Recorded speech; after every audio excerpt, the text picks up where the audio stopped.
Well, hey there, Jeremy. How are you today? I'm doing great, Tracy. Good to be with you. Yeah, thanks for doing this. So we're here on the pathway for the folks who are out there that are adjusting to a hybrid work Mhm. environment. And so we really want to give them some really practical ideas of what do we do now? We're in this different environment. What are we going to do now? And so I just wanted your Yeah. advice on that one. Yeah. So you think about it. If you're listening to this and you have any team whatsoever, over the last year just what we all went through. I'm not going to rehash it because we all know it.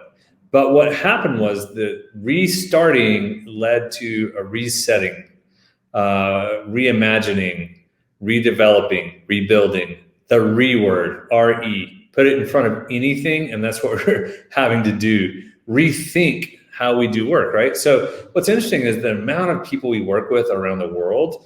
I mean, it depends on the state you're in, if you're in the United States, or the country that you're in, how deep of a lockdown they had versus how lax of a lockdown. There's all types of different dynamics. But when you look at that to go, okay, if you're a local team, you're trying to adjust, and it's really how does the society working. But if you're a global team and you've got different people, say in London or New York, working with people, say in Texas or Florida, there's just a different feel, right? And so all of those dynamics shift a little bit.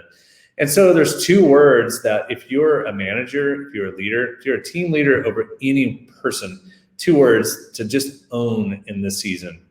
One is adaptability, and the second is ingenuity. And let's just play with these for a minute. What is adaptability? Okay, so adaptability is the ability to be adaptive, the ability to take things and get creative and deal with them. And the reality is the reality. We had a massive change.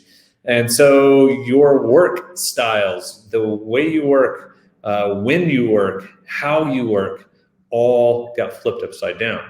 So instead of going, man, are things going to get back like they were before?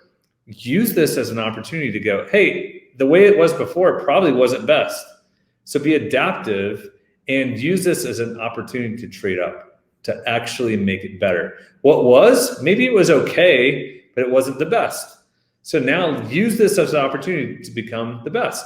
Some people who, and Tracy, this, is some people that over the last year has actually been better because maybe they're good communicators, maybe they have a technology background. They actually rose in their influence because it wasn't just business as usual in an office setting.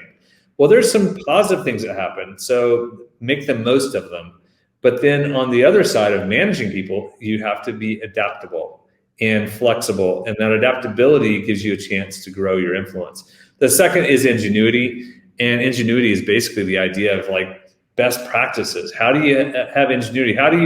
Who says we can't? Like think beyond, outside of the box.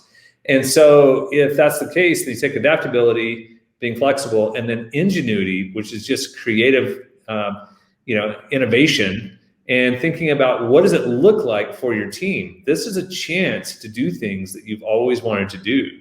Leverage the time. Don't waste a crisis. Leverage this opportunity. So I can tell you some examples that I've seen firsthand. I have one group that's been working, and they've been all working from home, and they're a smaller company. But what they realized is about 7 of them were really, really good. Actually, their influence went up. And they had another 5 who were really good at work. So they basically have the 5 at work and the 7 still on a different schedule. And they actually are all working well together. And they're trying a different schedule together. It's not just forcing everyone. They're almost getting the best of everyone. I have another group that basically has used this opportunity to move to a sprint setup where they started to do weekly sprints during COVID. And in the weekly sprints, they realized that there was more time to get things done when they were working remotely because they didn't waste time traveling and everything else. And so they're now getting more done. And now they're on the sprint regimen where as they go back into a hybrid, half work, half remote, they're making sprints their main infrastructure. So the sprint would be a 1-week plan, and maybe you could talk about that a little bit, Tracy, and how we do it. I know you're going to probably get into how we do our meetings, but because they did that, they didn't feel like they were not productive. It wasn't about where you worked. It was about what you got done. Mm-hmm. And that was the emphasis and the focus in this hybrid work environment. It's actually, what are we accomplishing and being productive?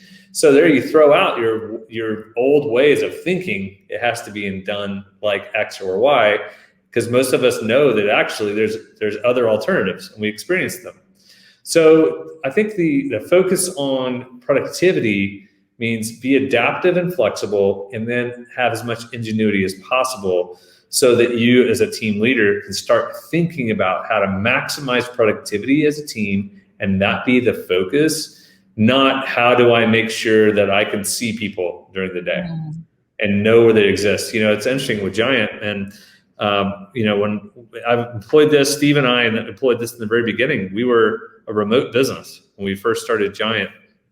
And so our remoteness is like, we have people living in Albuquerque, Atlanta, London, Florida, Oklahoma City.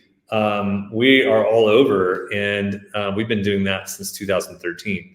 So what we put our emphasis on is productivity, not hours worked. Is like, what are we getting done, and is that sufficient to what the organization needs to grow? So those are some thoughts for any of you listening. Is that helpful? That's very helpful. So the two words, adaptability, ingenuity. And if you'll keep going through this pathway, I'm going to give you some details of that example that Jeremie was using about the Giant HQ meetings and how we do those sprints. So keep watching, go through each component of this pathway, and you'll hear more details. Thanks so much, Jeremie. Appreciate it. Cheers. Bye-bye.